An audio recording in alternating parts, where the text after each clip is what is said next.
Friends இன்னைக்கு வீடியோவில் white balance எப்படி செட் பண்ணுறது சொல்லிட்டு லைவாக உங்களுக்கு காமிக்க போகிறேன். ஸோ மறக்காமல் இந்த வீடியோ சேவ் பண்ணிவிட்டு ஃபோட்டோகிராஃபி இன்ட்ரெஸ்ட் உங்கள் ஃப்ரெண்ட்ஸுக்கு ஷேர் பண்ணிவிடுங்க. வாங்க வீடியோக்குள்ளே போயிடலாம்.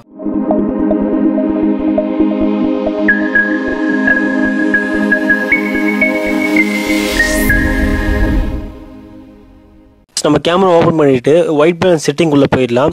நீங்கள் வந்து இமேஜில் வந்து எப்படி ஸ்க்ரோல் பண்ணிகிட்டே வந்தீங்கன்னா ஒயிட் பேலன்ஸ்னு வந்து ஆப்ஷன் கிடைக்கும். அதை கிளிக் பண்ணிக்கிங்கன்னா அதை கிளிக் பண்ணிக்கிட்டு நீங்கள் வந்து அங்கே வந்து கஸ்டம்னு இருக்கும். நம்ம வந்து நேற்று பேசியிருப்போம்ல ஆட்டோ ஒயிட் பேலன்ஸ்னால் என்ன, டே லைட், ஷேடு, அப்புறமா க்ளவுடி, இன்கண்டசன்ஸ், ஃப்ளோரசன்ட் அப்படின்னு சொல்லிட்டு நம்ம நிறைய ஆப்ஷன் பார்த்துருப்போம். அதெல்லாம் நம்ம விட்டுருங்க, நேரத்தை பார்த்தாச்சு. இங்கே வந்து கெல்வின் ஒன்று இருக்குது பார்த்தீங்களா, இது வந்து நம்ம மேனுவலாக நம்மளுக்கு இது நம்மளே தெரிஞ்சுக்கிட்டு நம்மளே செட் பண்ணுறது. பட் கீழே கஸ்டம்னு இருக்குல்ல, அது வந்துட்டிங்கன்னா ரைட்டில் கிளிக் பண்ணிங்கன்னா செட்டுன்னு ஒரு ஆப்ஷன் கொடுக்கும். அதை கிளிக் பண்ணிவிட்டு ஒயிட் கலரில் ஒரு பேப்பர் எடுத்துக்கோங்க. ஒயிட் கலர் இந்த மாதிரி ஒரு பேப்பர் எடுத்துகிட்டு அது வந்து நம்ம வந்து முன்னாடி வச்சுக்கணும். நம்ம ஸ்க்ரீன் முன்னாடி வச்சுட்டு இப்போ வந்து செட்டு கொடுத்தோன்னா ஒரு பாக்ஸ் மாதிரி வரும்.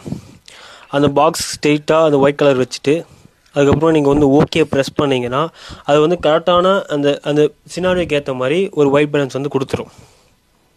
ஓகே, இப்போ பார்த்தீங்களா 6200K அந்த சினாரியோக்கு ஏற்ற மாதிரி ஒரு ஒயிட் பேலன்ஸ் வந்து செட் பண்ணிடுச்சு. ஓகேங்களா, எல்லா இடத்துலையுமே நீங்கள் எந்த சினாரியோ இருந்தாலும் இந்த மாதிரி தான் நீங்கள் செட் பண்ணணும். இது வந்து நான் சோனி கேமரா வச்சுருக்கனால அந்த செட்டிங் வச்சு நான் எடுத்தேன். பட் இது வேறு மாடலுக்கு வந்து வேறு மாதிரி இருக்கும். பட் ப்ரொசீஜர் இது தான்.